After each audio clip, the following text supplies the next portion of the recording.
Happy Tuesday. Welcome on into Let's Bet It. Lauren Jabari here with Alex Glaze. Lots to talk about today, Alex. But first of all, let's start it out. Georgia wins the national championship the first time in 41 years. Kirby Smart takes on Nick Saban, defeats him. Good day for Georgia fans. Good day for me because I just moved to Georgia. They won the World Series. They have now won the national You're the good championship. luck charm.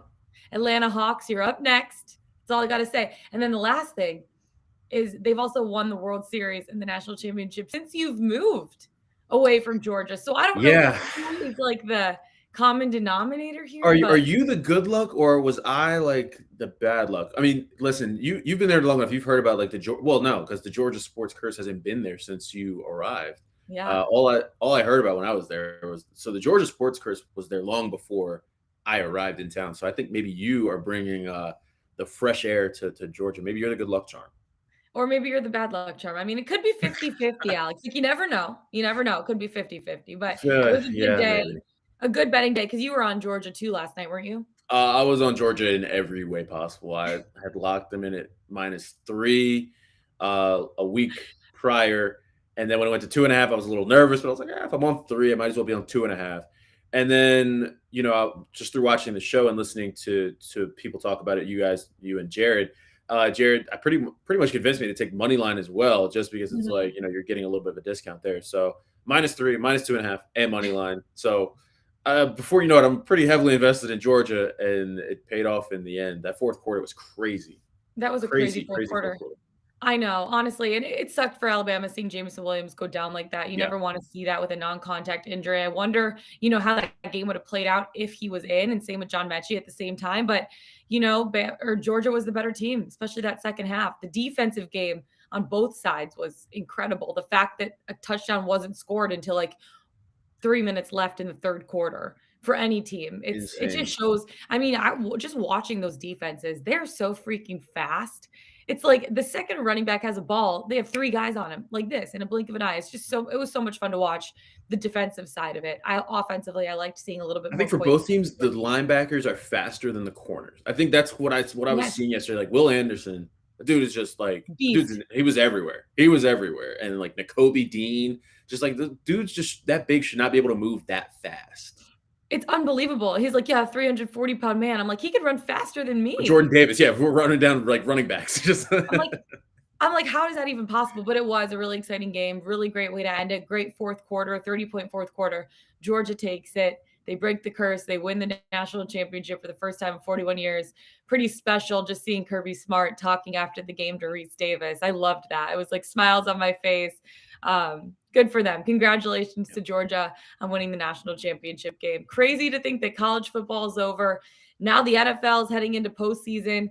So we're done with that regular season. Football's like coming to up to the end. We only no, have no, no. We still got like a month. Let's 13 let's slow NFL games left. Only 13 games, let's which slow is down. We still got like a month of NFL, so it's playoff time, I but know let's I'm already getting sad about it. I'm let's take sad it all about in. I it. mean, it's been a great like two great back-to-back nights of football. I mean, between the Sunday night game and then last night, just great games. And I'm so glad that game last night turned out the way it did, because those playoff games were not necessarily the most interesting, unless Yeah, you had a betting interest in one side or the seriously. other. So I'm Good glad it for was just a Kirby great Smart being game. able to beat Nick Saban. I mean, I know that was, he can't say but. I've done everything but. He's done it now. He's beat Nick Saban, and good on him. Good on Georgia. Congratulations to the Bulldogs. How about them dogs though? That's the only time I'll say it. Can we get a bark? Can we get a bark? I mean,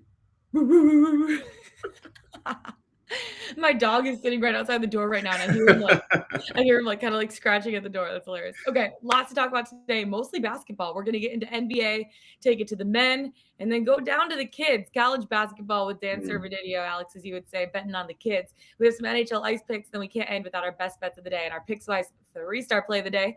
So without further ado, let's get into it. NBA. Before we get into our bets for today, I want to pose a couple questions to you. First of all, Sure.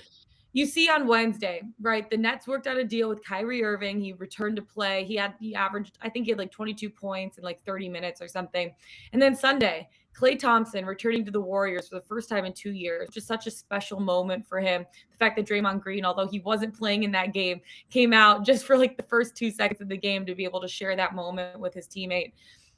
For you, and I know my answer for this. Which player between Kyrie or Clay do you think has the biggest impact for their team? Man, I mean, they both have huge impacts, but I think the Warriors probably needed Clay a little bit more right now than the Nets needed Kyrie, if that makes sense. I mean, that sounds weird to say because if you'll remember, the way the Nets were talking about Kyrie initially was almost they drew like a hard line in the sand, like, "Hey, Yeah. you're either with us or you're not." We're not going to have a part-time player, and then things maybe started to slip away, and then they were like, "All right, we'll take a part-time player." We'll take a Yeah. part-time Kyrie Irving. That's So I think the Nets yeah. at one point needed Kyrie, right? And I don't know because now you're seeing the Warriors who started off so high, both offensively and defensively. That offense quietly has not been great over the past couple of games. Hasn't really been shooting well defensively. Not really playing that great either. Now Yeah. Draymond questionable tonight. Wasn't in, I mean, he's their best defensive player. So when you're missing guys like that, that's a big blow to a team that you know fairly young when you consider, what's around Steph and Draymond without Clay in that lineup, right? Um, so I think that both teams probably needed their guys. I think the Warriors just needed Clay and not only his shooting but his defense as well, a little Yeah. bit more right now. That was my answer too. I both I mean, obviously both are phenomenal players and both teams needed them. To me, I choose the guy that can play more games. Would you rather have Clay play every single game, but not necessarily full Well, minutes? Maybe he's on a little bit of a minutes restriction, or Kyrie, where he's not going to be playing every game, but he's playing more minutes. I take the guy who's playing every game. You build that chemistry with them. I mean, well, let me flip my answer. I think I'm going to change my answer. This is a real okay. life because you just convinced me of Similar to something. your best bet of the day. Because I because I think that if you're asking it that way, then the Nets need Kyrie more. If they're willing to just take him on for just road games, they Mhm. recognize that they need that, right? They need him, even if it's just for half the games right now. Who knows what's going to happen in the playoffs and how that's going to work out? But they need him right now. So I think the Nets, they need Kyrie more, just because they're willing to take him on for half the games. Yeah. Okay, shifting back to Golden State for a second because you're betting that game tonight against the Timberwolves. But first of all, one more question Grizzlies, for you about it. Grizzlies. That's a sorry, Grizzlies. Well, I don't know why I Early. It's took early. Timberwolves down. Yeah, Grizzlies. Thank you very much. I know, John Morant, whatever.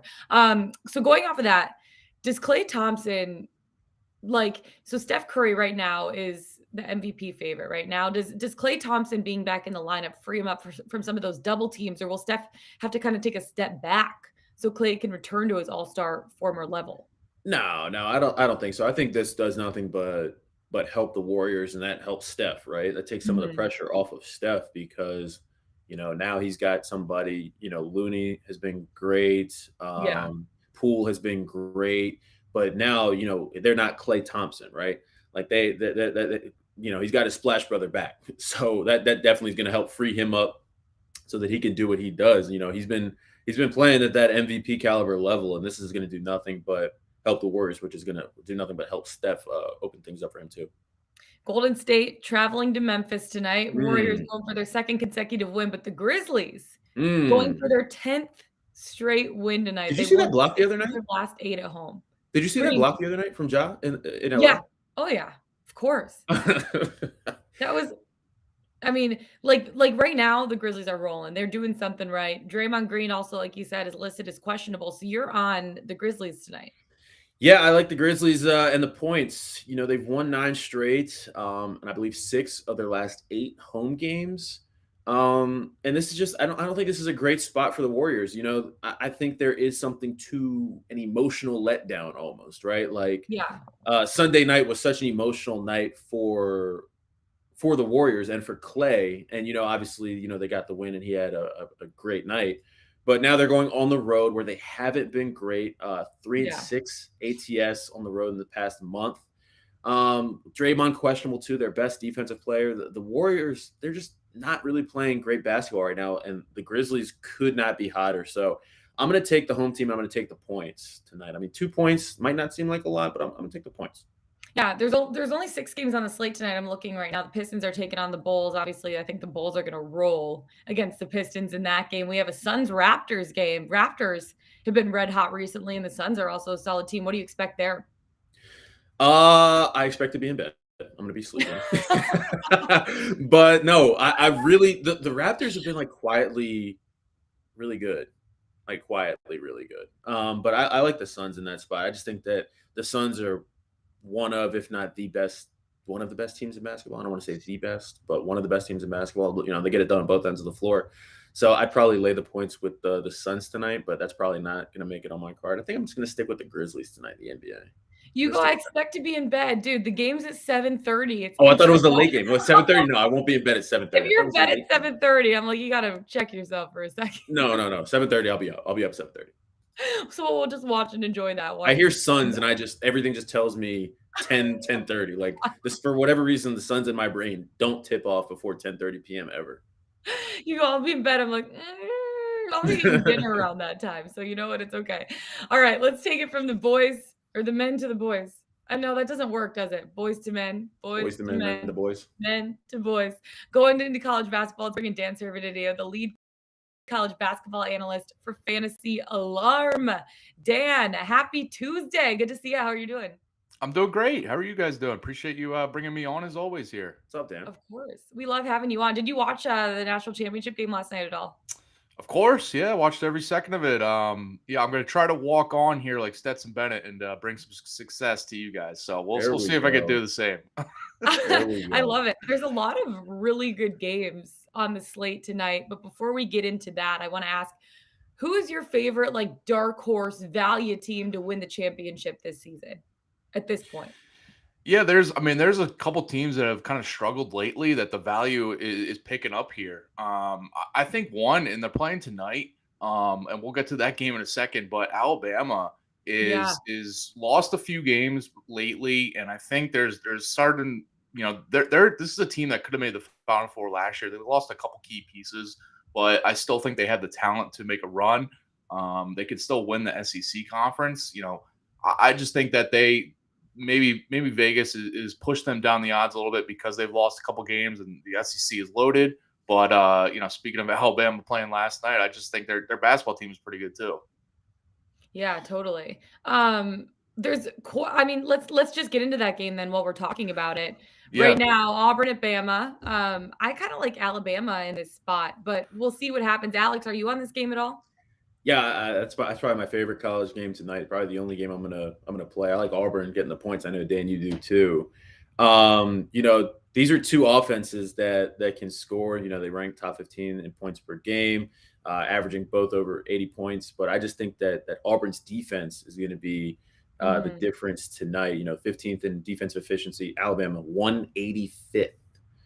So not a lot of defense going on there. But I just think that this defense travels, and this is going to be a big game for both teams. I'm just not sure that Alabama is going to be able to have the same kind of success they did earlier in the season against Houston, another elite defensive team, right?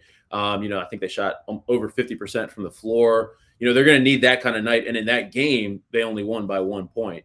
Even with that great shooting night. So I don't think they're going to be able to recreate that. So I'm going to take the 3 points with Auburn tonight. Yeah, and I'm right there with you. And the defense is the big thing for me too. You said it because, and the one thing with the defense that Alabama has struggled with is defending big men, opposing big men all season.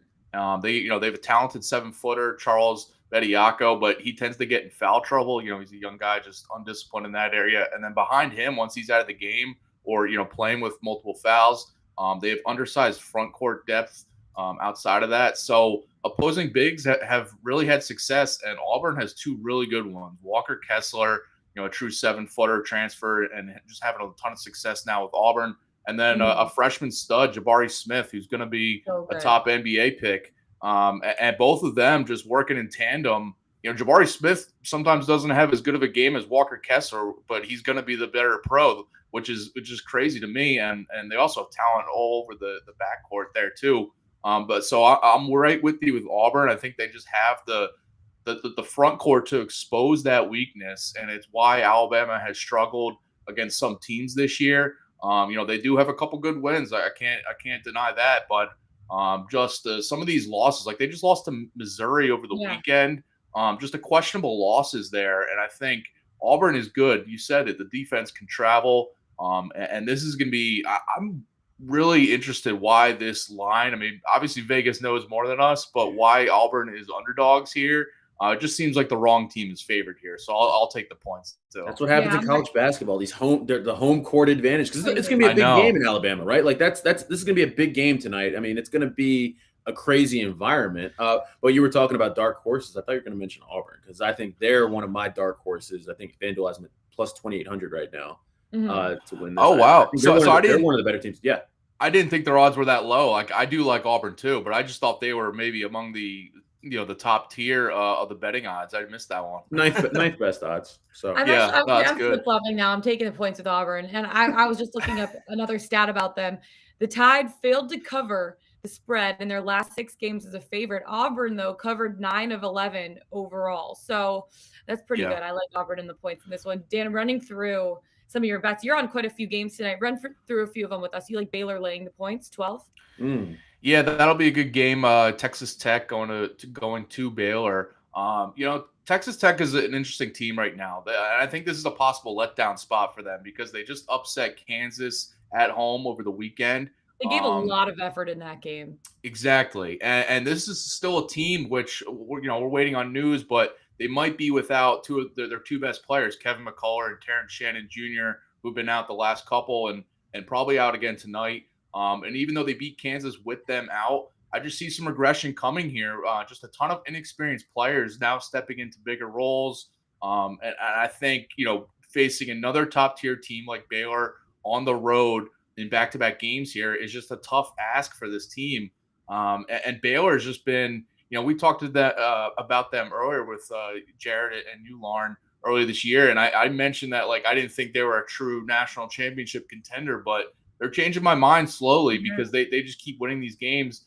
And they're 6-3 against the spread at home this season, 9-0 straight up at home. And Texas Tech, they're 0-2 straight up in both of their true road games. And one of those road games was at Iowa State, where they just scored 47 points. Don't remind me. And and they needed a last-second 3-pointer to even cover that spread. Don't bring that up. Don't bring that up. That was a bad beat. Yeah, that was a bad day for Alex. The worst beat. That was a terrible beat. I was on Iowa State there too. So, oh my God. Yeah, I like Baylor there to cover. I mean, it's a big spread for a reason. I just see Baylor as a completely better team. So I do like Baylor. Exactly. I'm right there with you. I just said 12 seems high. They're basically begging you to take Texas Tech, but I think that Baylor is going to run away with this game. Another stat for you, Baylor, 14-5-1 against the spread in their last 20. I think until the defending champs lose, I'm going to stick with them. I already bet that game as well. The interesting thing about Baylor, they have 15 straight wins. They've only faced 2 ranked opponents so far this season, but I really do think that they're the real deal. You mentioned Iowa State. You like Iowa State in the points in this game against Kansas, yeah? Yeah, and then, this is a risky one because it's, going to Kansas here, but I just like Iowa State. Vegas has been kind of overlooking them all year. They're 5-1 against the spread as underdogs this year. And Kansas, this is the thing with Kansas for me. They're still trying to figure out their rotation and still trying to figure out how, who is their alpha playmakers. I mean, they have a couple good ones in Agbaji and Christian Brown there, but their transfer star point guard, Remy Martin, is currently limited by a knee injury. And this is a big deal for them because without a true point guard being fully healthy and fully, playmaking that he should be, this is one of the big reasons why Kansas struggled last year and got bounced early from the NCAA tournament and wasn't the same dominant KU team that we've seen in the past because they didn't have a true point guard, floor general, trustworthy ball handler. And if Martin, they brought in Martin to be that, but he's struggled at times this year. Now he's limited by this knee injury. He sat out a game recently. And now they have their starting center, David McCormick, has been struggling lately, and they moved him to the bench. So just some weird dysfunction here. And we were talking about them losing over the weekend. And I'm not going to say Iowa State's going to beat them here, but I just see this spread being a little too much in favor of Kansas. So I like Iowa State in the points here. And by the way, as double-digit favorites this year, Kansas has not been, that dominant team. Vegas kind of overvaluing them because they know the public's going to back them. But they're only 4-6 against the spread this season as double-digit favorites, and so I just see value here with Iowa State as double-digit dogs. I want to ask you about my game of the night, so I'm not going to get into it. But we got Kentucky and Vanderbilt. Should be a great one here. But big playmaker for me is Severe Wheeler. Questionable tonight. Not sure if he's going to be able to go. Whether he's able to go or not tonight, what are you expecting to see from Kentucky? And do you think that they will be able to cover in what again should be a really tough road environment for the Wildcats? They've struggled on the road this year. He's asking for a friend because this may or may not be his best bet of the day. Well, I'll try to decipher if you're on which side you're on here. I'm not gonna. I mean, we'll see.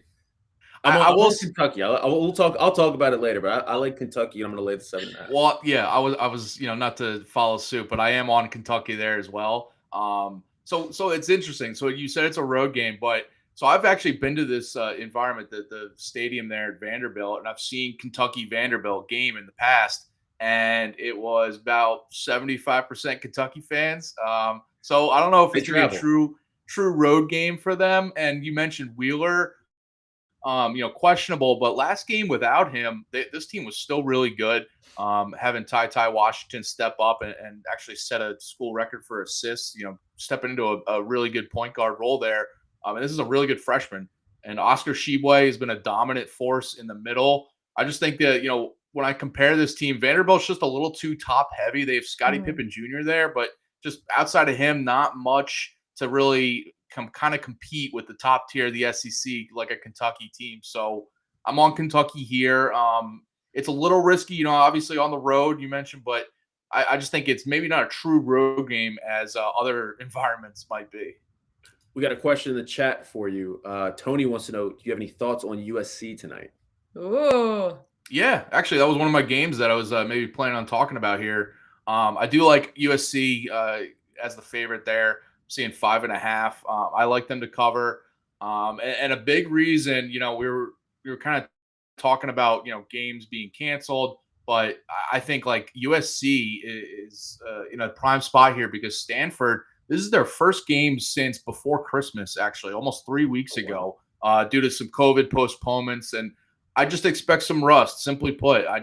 Just jumping into a tough matchup like this, even though it's at home against USC, I just expect a little bit of rust. And USC, by the way, also had a recent shutdown because of COVID. The other night. Yeah, exactly. So they've already have a game under their belt, and it's a 14-point road win over Cal, covering there. So I just like that. USC, by the way, 3-1 against the spread on the road this year, and Stanford just 2-4 against the spread at home this season. I just see USC winning this one pretty handily. Another matchup you're on, Big Ten matchup, if you will. Penn State taking on Rutgers. Rutgers had a pretty good season so far, and so has Penn State. But you like Penn State laying the points in this one. Jared's alma mater. You're rooting them on. Jared's been fading Penn State, and they've been winning. So. Well, yeah, I don't blame them. Lauren, we didn't have the Michigan Big Ten matchup to talk about tonight, unfortunately. But I know. But yeah, I am on Penn State here at home, and Rutgers. They're playing Rutgers here. Rutgers is a team that's been night and day on the road compared to at home this year. On the road, I'd gladly take them as underdogs or as favorites, either way, at home. But on the road, they are 0-4 against the spread and straight up. And they actually haven't played a true road game in a full month because of scheduling and COVID and all that. But Penn State, meanwhile, just they're 3-0 against the spread in their last 3 home games, and they just played Purdue tough over the weekend, covering as underdogs there. And that told me a lot because I was watching that game and really paying attention to see if they could hang with a team like Purdue, and they did. And the thing with the Penn State is that they shoot and make a lot of 3-pointers. That's part of their offense, but defensively they also struggle to struggle to defend the 3-point shot. But a team against Rutgers doesn't have the shooters or the 3-point scoring to really exploit that weakness to me. So, if they were facing a better team, a better shooting team, I wouldn't back Penn State as favorites here. But I think it's safe to do so because Rutgers just doesn't have the scoring and their struggles on the road. Just combine all that, and I do like Penn State as favorites. Yeah, I like it. Okay, you're on 2 more. West Virginia laying the points and taking the points with New Mexico. Yeah, with 2 different games here. Yeah, West Virginia and then New Mexico as underdogs. Yeah, the New Mexico one kind of random, but I just looking at So random, trends. but I like it. Yeah, right. Why not? It's a late night game tonight, so why not just get some action there? Hopefully, Alex stays up for it. No. I will be in bed. He I goes, will be "I'll be in sleeping. bed at that time." Like, Alex, it's I stayed up past 7:30. my bedtime last night. Concerned I about you can't if do you're it in 2 bed nights at in a row. 7:30. Well, yeah, this is a 10 p.m. Eastern tip, so maybe you I will won't be be up for gone. this. But yeah, weird situation here for they're playing UNLV. New Mexico is, and they just played one game since December 22nd because of COVID postponements. And that game was a sluggish effort against San Diego State. I mean, a good team, but just not, just wasn't ready for that one. And they've had another postponement since that game. So it's been a few, over a week since they've actually played. And just kind of like, just not impressive to me. But New Mexico, since they're kind of shut down, they've had 2 games and they've played Nevada and Utah State tough in these 2 games, covering as underdogs in both of them. And I just think they're going to be motivated to win this one because it's one of their easier matchups on their schedule before they get into some of their tougher part of the schedule, playing better teams that they maybe know they'll lose. But I think this is a game that they think they can win. So they might be motivated to keep it close throughout, come out fired up. And New Mexico is just like a really interesting team for me. If you're a diehard college basketball fan, you look at their roster and they have multiple guys that have transferred there from power conference teams this past offseason that are just playing bigger roles, stepping into, didn't have success at their previous team because there was so much talent there, but now they're going to a smaller school and being the guy. So I do like this New Mexico team. And just a couple quick trends to watch for. They're 9-5 against the spread this season and 6-2 against the spread as underdogs. So yeah, I do like New Mexico there. And then West Virginia, just the last one was just because like we got Oklahoma State on the road here, and this is their second true road game of the year. And it failed to cover as favorites against Oral Roberts in the first one. So this is basically the first like real road game against a power conference team this season, which is just something you can't overstate because of last year with not having fans at all the games. And you just don't know how these teams are going to react. And we've seen multiple teams struggle. We're just talking about Rutgers struggling on the road. But I think Oklahoma State could struggle to keep this close against West Virginia. So I do like West Virginia. They're a good enough team to kind of, shut that team down and cover there. I'm seeing 4-point favorites there. So I like that one. Quick question for you. Kids are going to react. Oh, wait, what were you going to say, Alex? I just said, don't know how the kids are going to react. I mean, fair. Exactly. Yeah. One more question, Dan, for you before we let you go, because Rutgers obviously beat Purdue in a really close game earlier in the season. Purdue's been competitive, right? The last few years, they've not been able to make the Final Four, though. Do they have the right formula, the right depth this year to be able to finally break into the Final Four on FanDuel? I think it's like plus 190 right now. I'd stay away from those odds. Really? Yeah, especially right now because they're just those odds are so not in your favor. Just you're not getting much value there. I would wait, but everyone was on Purdue early in the year, and myself included, just kind of seeing like, all right, they're dominating teams, but they have not been, winning as handily recently. They look vulnerable. You mentioned the loss to Rutgers, couple other close games and another loss there, and I just see this team as being, they aren't that complete dominant team that everybody thought they were. And I think if opposing teams can just figure out how to handle their front court of Zach Edey and Trevion Williams, then maybe sometimes they struggle to score and struggle to kind of put teams away. So I would not suggest betting on that right now. But if you wait, maybe they suffer a couple losses in the Big Ten schedule and that value comes up a little bit.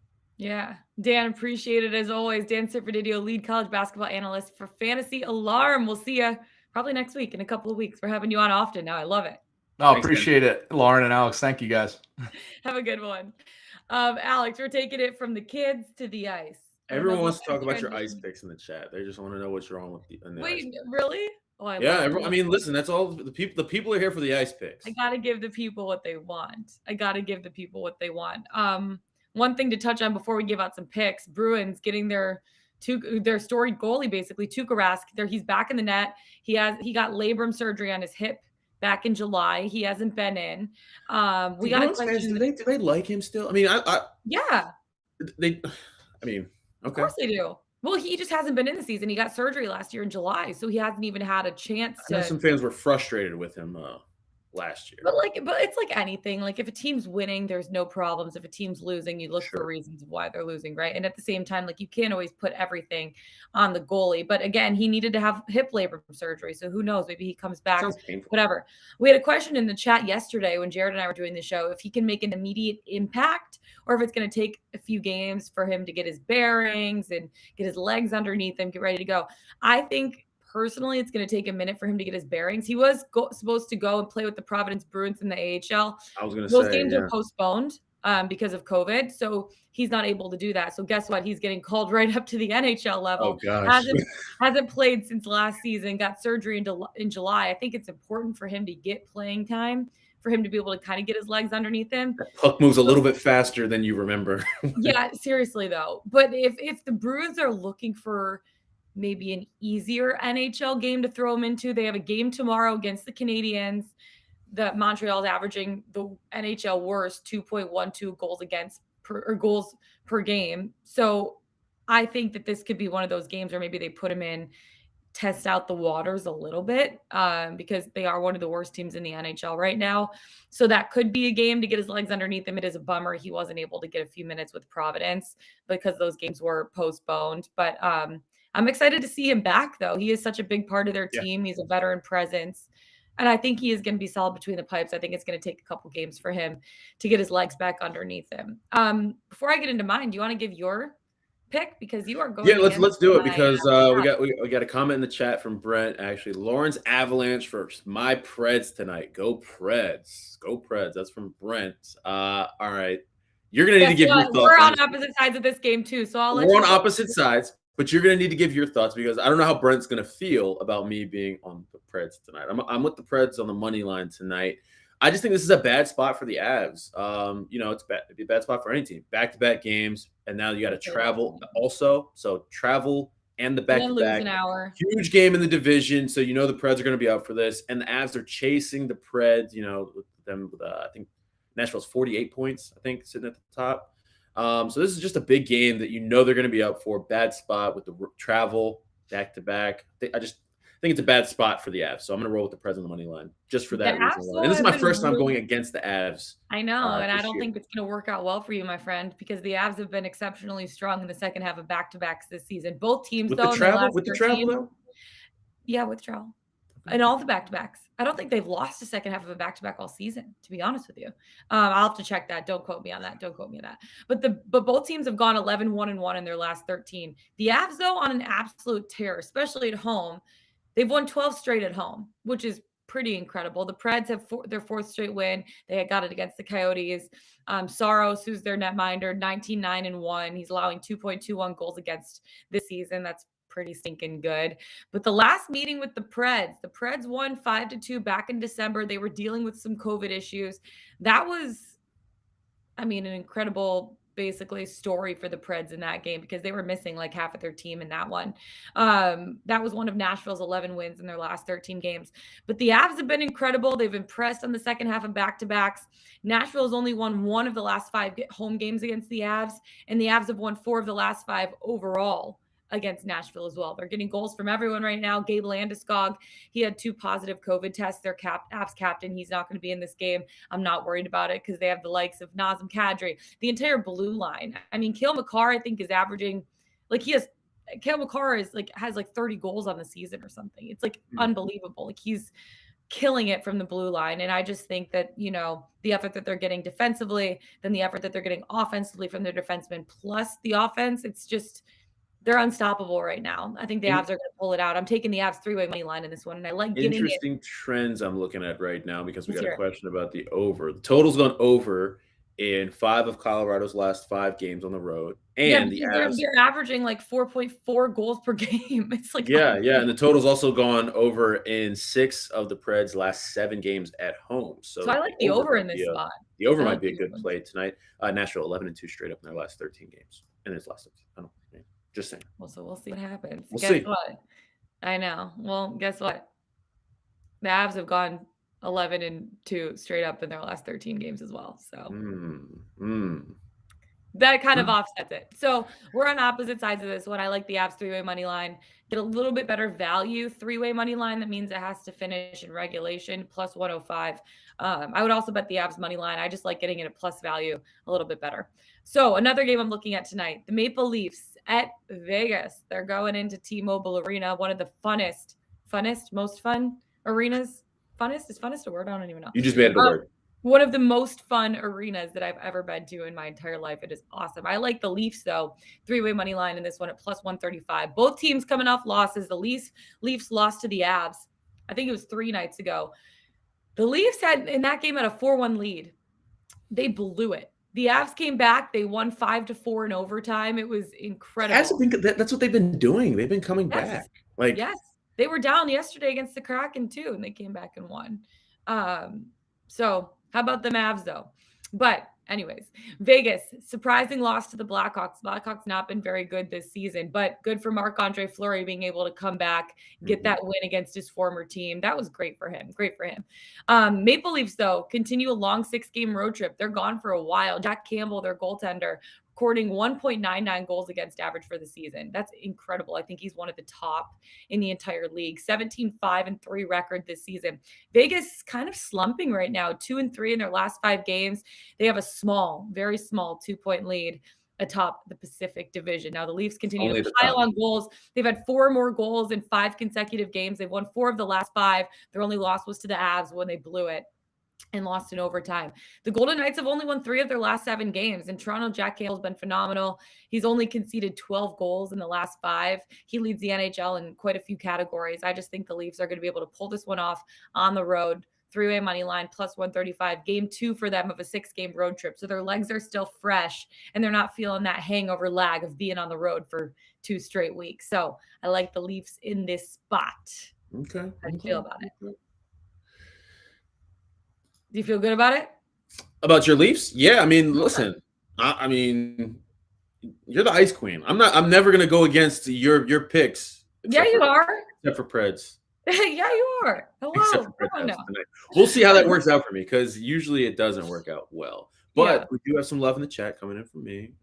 Alex from Brent, appreciate that. I wonder if that has anything. Comments that are on your side, Alex. I wonder if that has anything to do with the Preds being his team. I don't know. Maybe I'm sure it's an objective. Who did you pay to come in the chat and watch the show? Taking your Georgia money from yesterday and paying your friends to come in and toot your horn. I love it. Okay. Anyways, let's get into our Pickswise 3-star play of the day, because at the end of every show, we give our Pickswise 3-star play of the day from the website. Give me what we got today. Yeah, nothing actually on the website for today, but we do have a soccer play for tomorrow. West Ham, -1 in the EPL. But nothing for today. But if you head over to Pickswise.com, you can check out some of the other plays that we got. A lot of 2-star plays, a lot of 2-star, but no 3-star. A lot of 2-star. Go check it out. Pickswise.com. Our best bets of the day. Alex, you're taking it back to the kids. Yeah. I'm going with Kentucky -7.5. We talked about it earlier in the show. They're coming off that big win against Georgia. Tough game tonight, I believe, on the road at Vandy. And I'm not a big fan of laying a big number in college basketball with the road team here, but I just think that this is a good spot for Kentucky, who hasn't been that great on the road this year. I think Vandy maybe a little overrated, maybe a little bit, and I think that that Kentucky maybe a little underrated in this spot because of how they've performed on the road, especially if they can get Severe Wheeler back tonight. I like this even more. But even if they aren't able to get him back, Ty Washington has been great for them. Wheeler would be a huge boost, but I'm going to just roll with Kentucky tonight, and I'm going to lay the 7.5 points, because ultimately, would you rather be on the wrong side with Kentucky or with Vanderbilt? So Kentucky. I'm going to roll. Yeah. I'm going to just go with that one. I think it's going to be a good game, though. Good game. Yeah, biggest home game of the year for Vandy, and Vandy has covered the spread. Basically 13 of their 19. I just don't think Kentucky has played up to their potential yet. It's kind of like what Dan was talking about with Kansas. Kentucky's just one of those teams where they're still trying to figure it out. Who are they? So if they figure it out tonight, it could be a blowout, right? If they don't, it could be a lot closer than it probably should be. So I'm going to just bank on Kentucky figuring it out. Yeah, I like it. Okay, I'm taking it back to the ice. One more pick for me tonight. The Penguins heading to Anaheim, taking on the Ducks tonight. I like the Pens three-way money line in this one at -110. Anaheim going for their second straight win. Pittsburgh 6-4 in their last 10 games against the Ducks. And the Penguins right now, we're on a 10-game winning streak, which was incredible. It was snapped by Dallas a couple nights ago. This is a bounce back spot for them. They're trying to win their 11th game in their last 12 games. They're averaging 3.26 goals per game while only giving up 2.5. You're going to win a lot of games when you're scoring more than you're giving up. The Ducks won against the Red Wings in the last game, but again, that's not saying much. The Wings, I think the Wings are a little bit better this season, but they're still not a great what's that? team. Yeah, it's not saying much. But you can't stop the Pens right now. Won 10 of 11. They've scored 21 goals in their last 4 games. And the Ducks have lost 3 of their last 5 home games. Their defense has been giving up 16 goals in the last 5. I think they're going to have a really hard time slowing down the Pittsburgh Penguins. The Pens are the best penalty killing team in the league right now and third best defense. Pens win it in regulation. I like the value -110. That's their three-way money line. So lock it in. 3 hockey picks tonight. A lot of big games on the slate. It's gonna be good night. Good night. You love to see it. And that's good night for us or for Alex because apparently he goes to bed at like 10 a.m. So it's okay. Find us on the Pickswise YouTube channel. Go to pickswise.com. Follow us on Twitter. Alex Glaze, Lauren Jabara. Alex Glaze, Lauren Jabara. Best of luck tonight, you guys. We'll see you tomorrow. Let's get it. Let's bet it.